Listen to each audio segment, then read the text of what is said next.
ఓం నమ శివాయ. మిత్రులారా, కార్తీక పౌర్ణమి ఎప్పుడొచ్చిందో తెలుసుకుందామండి. నవంబర్ 5 బుధవారం రోజు రాత్రి 7:11 వరకు ఈ కార్తీక పౌర్ణమి ఉంది. కావున ఈ రోజునే మనం కార్తీక పౌర్ణమి జరుపుకోవాలి.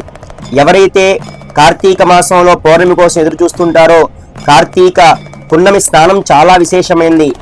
364 ఒత్తులు వెలిగిస్తారు. ఎందుకంటే మన హిందువుల కుటుంబాల్లో ప్రతిరోజు కూడా దీపారాధన చేయాలి. ఒకవేళ ఏ కారణం చేతనా ఆ దీపారాధన చేయకపోయినా సరే, ఈ 364 ఒత్తులు కట్ట వెలిగిస్తే ప్రతిరోజు దీపం వెలిగించినంత పుణ్యం వస్తుందని శాస్త్రము.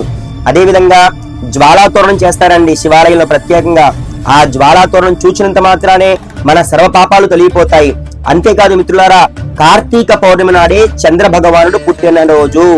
అందుకని ఎవరైతే కార్తీక పౌర్ణమి రోజు విశేషమైన దైవ కార్యాల్లో పాల్గొంటారో వారందరికీ సర్వశుభాలు కలుగుతాయి.